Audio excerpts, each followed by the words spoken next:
Hello, and welcome to Great Times Behind the Wines. I'm your host, Shannon Hazlitt Hartz. This show takes you behind the scenes to learn about the people and processes at a family-owned winery in Finger Lakes wine country located in New York State, which continues to gain global attention. My tabby cat Hoover, an unofficial co-host, is also joining me today, as usual. Today's episode is about one of the most exciting times of year here in the Finger Lakes, harvest, or when the grapes are picked and the processes begin to make them into wine. Yes, Hoover. Today's guests are Tim Benedict, VP of Cider and Winemaking, and Vinifera Winemaker Michael Reidy. We'll start by talking to Tim about the massive quantities of grapes that are harvested at Hazlitt's second location, Hazlitt Red Cat Cellars, which houses production facilities and a tasting room. Although Hazlitt's original tasting room is located in Hector, New York, on the shores of Seneca Lake, it is at Red Cat Cellars that Hazlitt's top-selling sweet wines are made.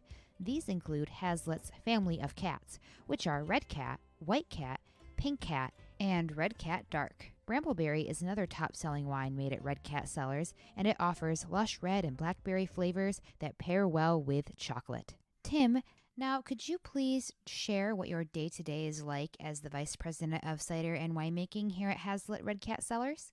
Sure. Well, I joke around lately that I really don't make anything anymore. I just go to meetings and talk on the phone. But I'm so lucky to have a couple of very talented winemakers helping me out.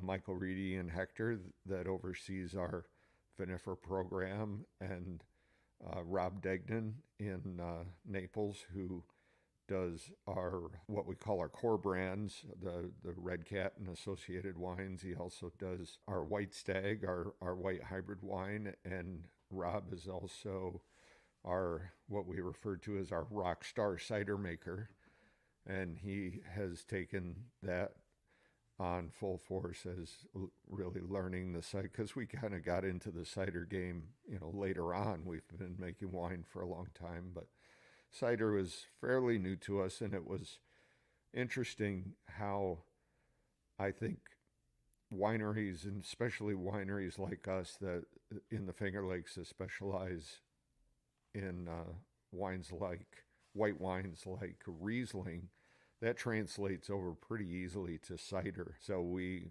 were very successful with our cider program, and Rob was a big part of that. And I think bringing the sensibility of a wine, a wine attitude towards cider really helped us out a lot. Thank you so much for sharing all that great information about Hazlitt's hard cider, Tim.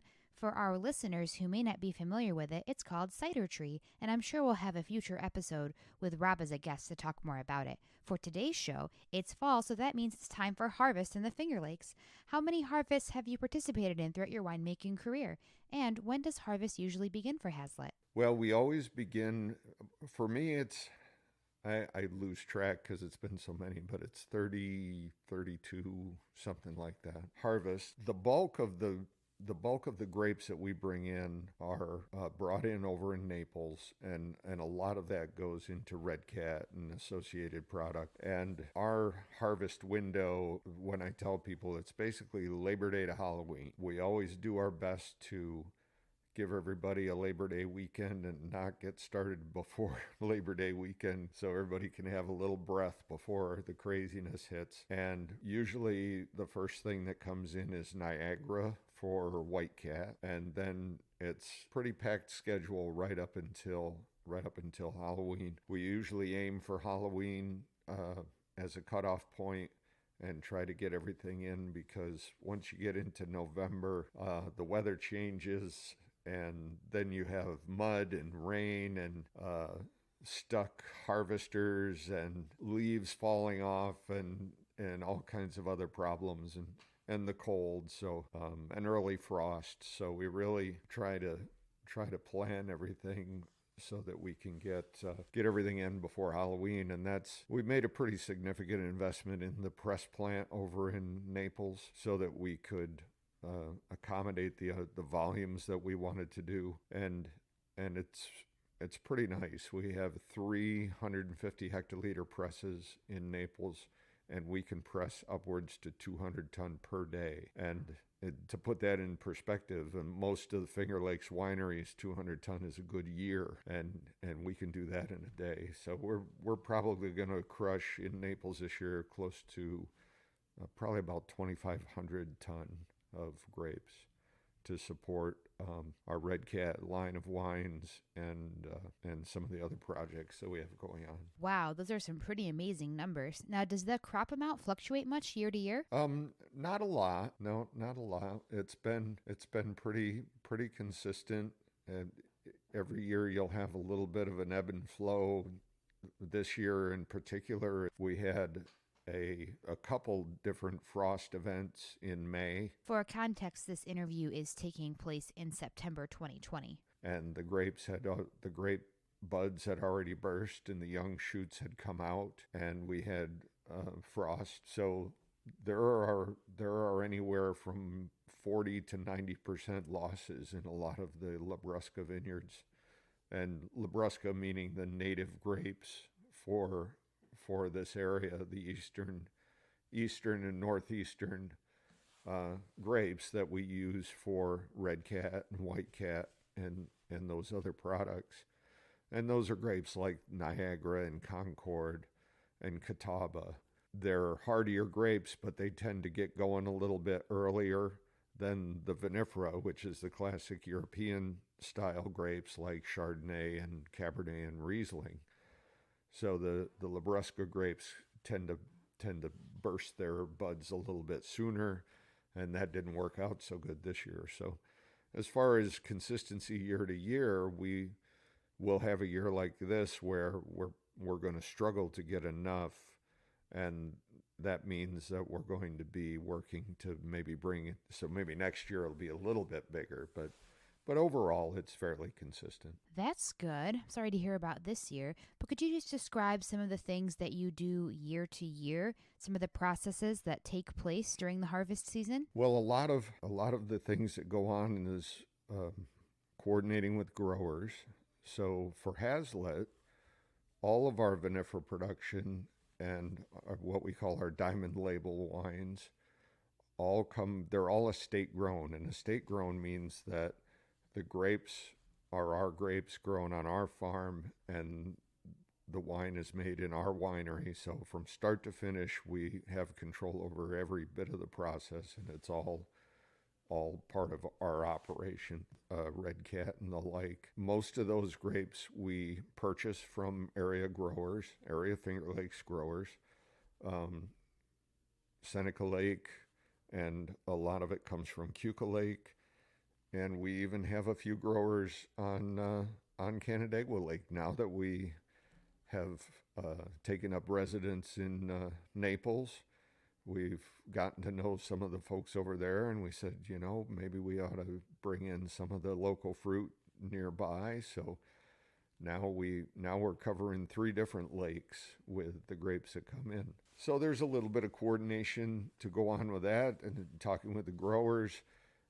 Going out beforehand in the weeks leading up to harvest and taking samples, taking them into the lab, crushing them, seeing how our acidity and sugars and ripeness. So we'll test for acidity, seeing what the pH and the total acidity is. We'll test for sugar levels so that we get that in the right place based on experience, and then most importantly, we'll pop a few in our mouth and see what the flavors are, how the flavors are developing, because numbers can get you just so far, but you can't always, the numbers and the flavors don't always develop at the same rate.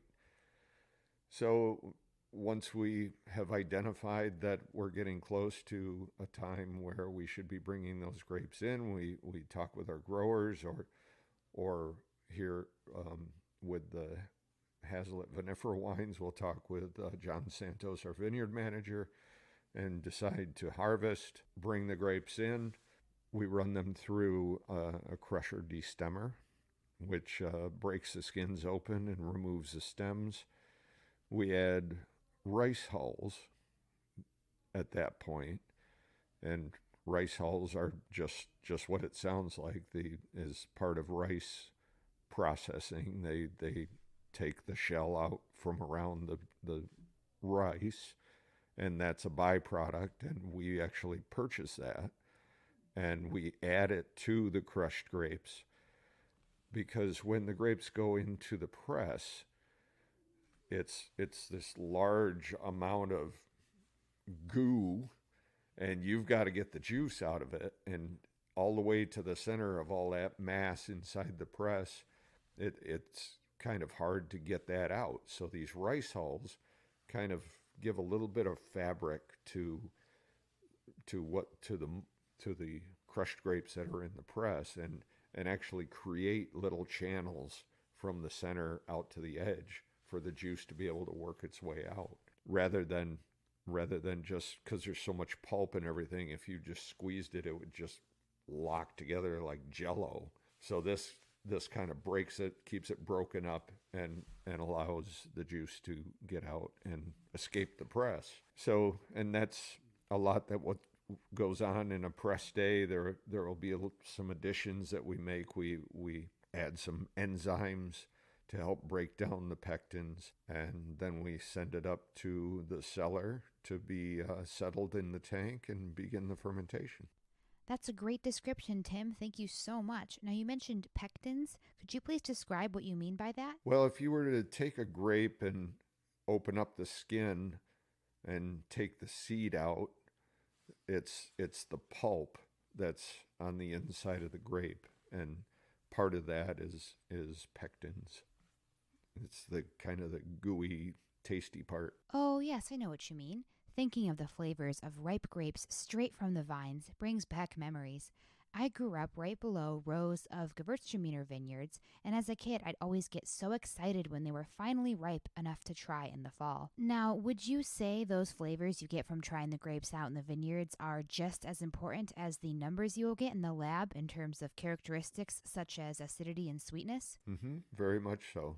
There was a period of time where a lot of winemakers just would get the numbers and say, okay, let's go, and we've kind of learned over the years that it doesn't necessarily line up, and that you can't just do the lab test, you have to taste too. And that really, from start to finish, that's one of the cool things about this business, is that there's ways to measure it, but the ultimate measurement is what it tastes like. Even when we're finishing a wine, we have a lot of good measurements in the lab that we can take, and they help us a lot, but nothing replaces actually taking a sip and tasting it for yourself. That is so cool, and definitely shows how important all the work is out in the vineyards.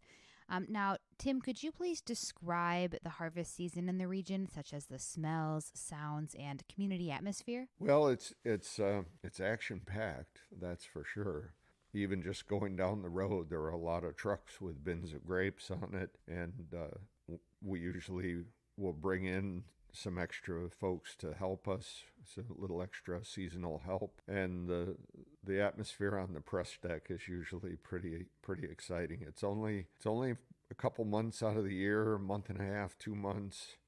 So a lot of us really look forward to it, and I wouldn't necessarily say a carnival atmosphere, although I think there have been years like that. And really just the community aspect. One of the things that I have really loved about my time being a winemaker in the Finger Lakes is, even though up and down the lake we're competitors, there really is a camaraderie, and I can call my neighbor down the road and bounce ideas off. I don't think we tell each other everything, but it's such a great community where I can call just about anybody else at any other winery, and they'll take some time and answer questions and kick around ideas, and I'm glad to give that back too. Once again, thank you so much to Tim for taking the time to share his experiences and extensive knowledge from helping to manage harvests at Hazlitt Red Cat Cellars.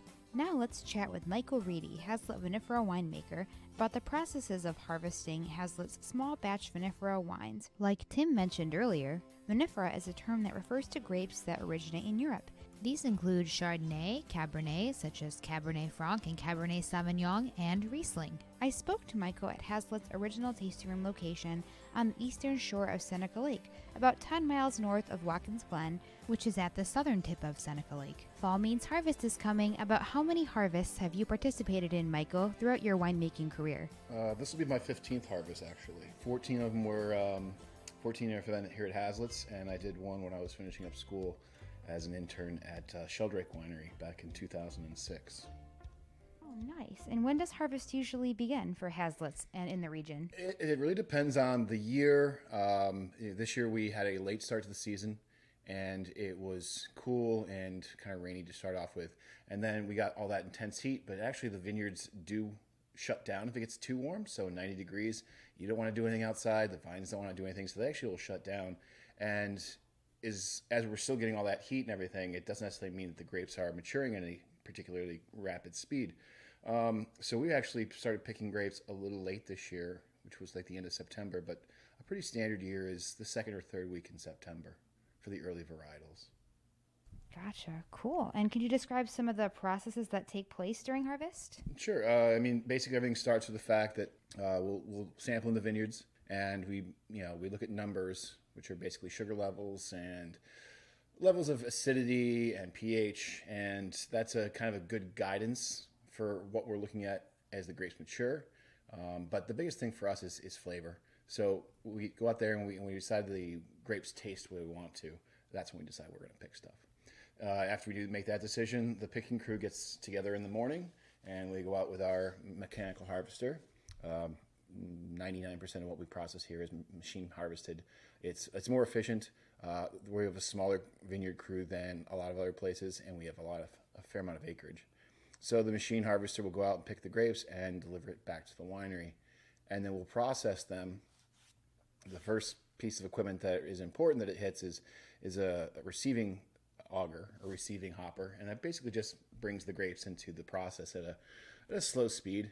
And it goes into our December crusher where the grapes are knocked off their stems. They're actually called rachises. So they get knocked off of there, and then they drop into a set of rubber rollers, and they can be crushed as much or as little as I decide I want to do based on the varietal and what we're trying to accomplish with the wine. And after that, this is where things get a little different. The grapes will then fall into what we call our must pump, and must is what unprocessed crushed grapes is called. It's just what we call it. So for beer makers, they call it wort. We call it must.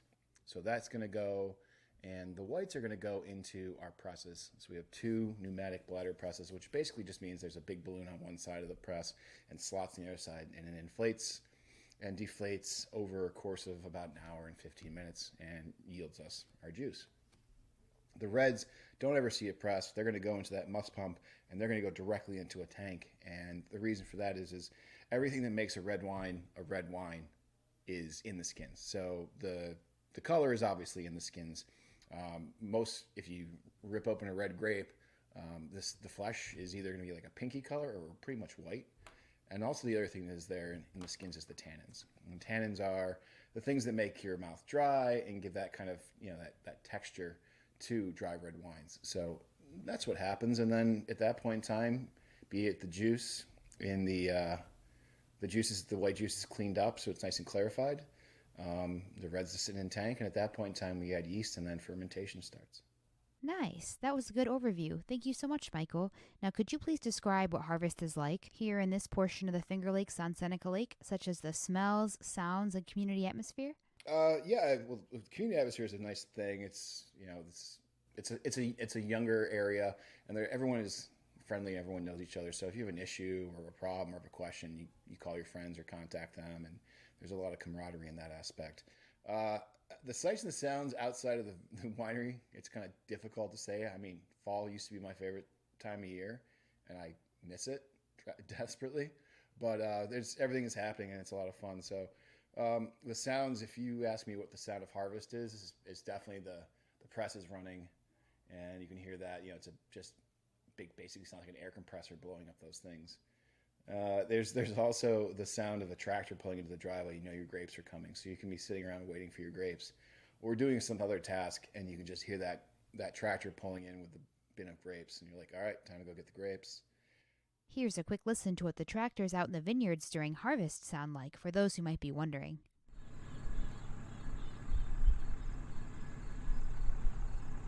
And then there's just, the equipment. You get really tuned into the sounds of what's happening in the cellars. So if all of a sudden there's an off note or something doesn't sound right, you're immediately like, what's happening? What is that noise? Especially if the sound of liquid hitting the ground. So, and 95 times out of 100, it's somebody's running a hose or something's happening somewhere, and it's nothing that your grapes are not falling on the floor, juice is not running out of a tank. It's just a noise that immediately triggers panic. And then smell-wise, there's copious amounts of smells. I mean, each grape has its own particular aroma that you can smell. When we're processing super ripe Gewürztraminer, there's definitely the smell of it makes me laugh, but it smells like lemon tricks, and that's just kind of what it smells like. There's this precursor aroma to all the stuff that makes Gewürztraminer smell and taste like Gewürz. It's kind of just there. You can smell it and taste it in the press deck, and then you can just, as you walk in the morning, first thing I do is I can smell what's going on in the cellars. I know if there's a fermentation that's having some problems, I might need some nutrients, or something's going maybe not haywire, but maybe needs a little attention. The nicest thing, you walk in, everything just smells good, and you just smell all sorts of fruits, red fruits and tropical fruits, and banana's a big aroma. So the smells are boundless. There are countless aromas that you can smell, and it also depends on what time in the fermentation is. As things start kicking off, there's a certain smell. At the end of fermentation, there's another smell. So smell is a big part of what harvest is. Growing up, I've gotten used to that myself. I kind of can always tell when it's harvest. Yep. I go to the winery and I smell. Yeah, and then you hear the harvesters going by, and another thing is, which people get really freaked out. It's not necessarily harvest, but it's close to harvest, is the bird cannon. So if people are sitting at the winery, or if they're at a local bar like Two Goats, and they hear this constant, sounds like a cannon going off, it's us trying to scare the birds away from eating the grapes and causing problems. So that's a big thing. There's a lot of other things you can use to scare the birds away, but that's a pretty standard one. Yeah, you should see me jump when I'm running through the vineyards and one goes off. Nice. Well, thanks for describing that. And can you also just walk us through who you work with, how big your team is during the harvest season, and how teamwork might be important? Sure, teamwork is super important. It's coordination between the vineyard crew and the press deck crew. We run a pretty small operation here at Hazlitt 1852, and we've got John Santos, our vineyard manager, Greg Triner, and then we have Drew and Lexi, who also work on the picking crew as well. So you've got two people driving tractors and one person driving the picker, and then the dirty job, and one of the most important, is Lexi, who's the inspector. So she, as the grapes are going into the bin, she's pulling anything that's not, extra leaves, occasional mouse. The joke is you throw a rubber snake on the conveyor belt so it drops in. That's the first time somebody is an inspector, you got to drop the rubber snake in there. So she makes sure that we get super clean fruit, and then it comes here and it's processed. And the press deck crew is essentially myself and Tom Updike, and we've been working together for, I want to say, probably 6 or 7 harvests now. And after he and I process the grapes, get it through that whole process I described, coming through the crusher to stemmer and into the tank or into a press, and then afterwards Lexi comes and helps us, and there's a big part of cleaning up. So after you process the grapes, it's just a big mess. So you've got to hose everything down, clean it, make it sure it's all ready and clean for the next time you're doing it. Nice. Wow. Yeah, that is a small crew. He described the types of grapes that you work with as well. Sure. We here we essentially deal with only vinifera grapes. So Vitis vinifera is the species. It's a classic European varietal. So when people think of Chardonnay and Riesling and Cab Sauv and Merlot, and we've got some more interesting varietals. Also things like Gruner Veltliner that are a little less known, and Sauvignon Blanc, which there's not a lot of it in the Finger Lakes, Pinot Gris. We only deal with that in the random occasion when we do make an ice wine, which we haven't made in years. We'll use Vidal Blanc, which is actually a French-American hybrid grape. So one parent is a Native American grape, a native to the continent, and then the other one is a French grape. And they were, back in the day, a bunch of rich French guys, that was their thing. They did is they tried to make a better grape. And in doing so, they created a lot of hybrids. And Vidal Blanc is one that we grow and occasionally deal with. But for the most part, it's the grapes that everyone knows is wine grapes, springtime. And can you just also describe, you kind of talked about some of the day-to-day work that you do, but just some skills that might be important to have that you maybe learned over the years? It depends on the day. Every day it's something different. You could be doing, it all depends on what happened the day before, maybe the day before that, what grapes you brought in. You have to get stuff cleaned up. Are you processing? Are you pressing grapes? Are you doing pump overs on the reds, which is a process where we take the liquid from the bottom of the fermentation tank and then bring it to the top to push the skins back down to ensure we're getting that color and tannins out of there. But the biggest thing is, every day you're monitoring fermentations. So from the time the grapes come in and we put yeast into it, I'm monitoring the fermentations. I'm smelling it and tasting it. So I'm tasting wine constantly. I'm probably tasting each individual tank 3 or 4 times. You're looking for aromas of maybe some sort of particular problem. You might need to add some nutrients, or maybe the fermentation is going too fast, or even just it smells wonderful. And like, yep, I got to keep this happy and keep doing what it's doing. Potential problems with other microbes, either bacteria or other yeast that you don't want to do the fermentation. So it's the biggest thing is just it's monitoring those fermentations, smelling and tasting constantly. So that is something that no matter what is going on that particular day at harvest, that is something I do. And usually it's the first thing I do every day when I walk in. I go to each tank, I smell it, I taste it, I see where the fermentation is in terms of, the sugar level and the rate it's processing at. Nice. Yeah. Sorry. One more kind of interesting side note. Just curious, is there a certain way you can really stay attuned to all those different flavors and qualities the wine has when you're just tasting them so much? I mean, it's practice. A lot of people say, how do you can pick that up? Well, I've been doing it for 15 years. A big thing for me is I know those vineyards. I know what those grapes smell like. I know what the fermentations are supposed to smell like. Aroma that I might smell an aroma in the Sauvignon Blanc while it's fermenting, which would cause me pausing, maybe potential concern. But if I smell it in the Gewürztraminer, I'm like, oh no, that's completely what's supposed to happen. That's how that yeast is. That's what it does. That's the interaction of the yeast with the chemicals and compounds that are in the particular grape. So yeah, it's a lot of it is just practice and becoming attuned to something. But I could definitely walk in the morning and just know if something is just a bit off. Now, Michael, can you please describe how the quality of the grapes can vary depending on outside factors such as the weather? Yeah, I mean, grapes themselves, this is a hot and dry year. So hot and dry means lack of water. So the grapes are concentrated. There's less crop you're bringing in. The sugar levels are higher, but that also means the acidity is actually a little bit higher because there's not as much water in there to dilute either of those things. Flavors were a bit lagging behind this year. The grapes got, quote unquote, physiologically ripe.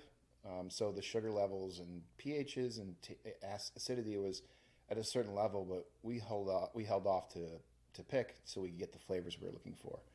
And then in standard years, you're getting an average yield and nothing crazy. And then other years can potentially deal with problems like rot and disease pressure. Years that are wet, rainy, and I would say cool, like warm years. If it's cool, you usually don't have as much problem, but if it's a wet kind of rainy year, you could potentially have some issues with the grape quality coming in. So you have to take some extra steps to assure that the wine made in the end is nice, and you've kind of dealt with any sort of issues that have potentially come in with the grapes themselves. Yeah, that makes sense. And so leading to my next question, I could see that kind of being a challenge dealing with those types of grapes. Can you maybe describe some other challenges and rewards that, thinking back to all your years of harvest you've been a part of that you've experienced? Well, for me, the challenging is when Mother Nature doesn't want to cooperate. I mean, that's the biggest thing. So, and it's even more frustrating and challenging when you've had a nice growing season and then things fall apart. I want to say 2013. It was a beautiful, dry season, and then actually the Superstorm Sandy is what came up, and I remember, it rained for, I want to say, 36 straight hours. So we had this wonderful season, and then it just rained, diluted the grapes, and then it got warm, and there were some rot issues. So that's a big thing. You're trying to pick grapes, and My first year working, the year I worked at Sheldrake, it was snowing in beginning of October, and we were wanting to pick. You want to pick your Rieslings, but your Cab Sauves and Cab Francs need to come in too, which should be picked 3 weeks later. So it's kind of funny that way. And I guess the rewarding thing is when you get a year like that, and you can overcome the adversity. 2018 was a very challenging harvest. It was very rainy. There were a lot of rot issues, but I mean, a good example is our Rieslings. All 3 Rieslings were 89 points or above. I want to say there were 2 of them got 90s and one was an 89. So when you have this challenging year, and then you can still, use all the tools in your toolbox and figure out what's going on and make nice wine, that's a very rewarding thing. It's also really rewarding when it's just lovely weather like it's been this year, and you're just like, we'll pick it when we want to pick it. It'll be fine. You let it sit out there and hang. So, yeah. That's awesome. I feel like you deserved a year like this after a lot of the more challenging years. I'll take this year every year. Well, dear listeners, if you are looking for something positive about 2020, at least it was a good one for some Finger Lakes vinifera grapes and winemakers. Thank you so much to Michael and Tim for taking time out of the busy harvest season to speak with me and to reveal the hard work and teamwork that goes into harvest in Finger Lakes wine country. And thank you to all of our listeners for spending time with us today. We hope you now have some new insights on what makes the harvest season here at Hazlitt and in the Finger Lakes region so special. We also hope you can visit one of our tasting room locations sometime in the near future, or that you'll simply take some of your newfound knowledge with you whenever you enjoy a break with your favorite glass of wine. Remember, you can order most of the wines we've discussed online by visiting Hazlitt1852.com. A big shout out again to our guests today, Tim Benedict and Michael Reidy. Also, a big thanks to Hazlitt's Director of Marketing, Stephanie Jarvis, and to Regional Sales Manager Ian Rossi for the editing help.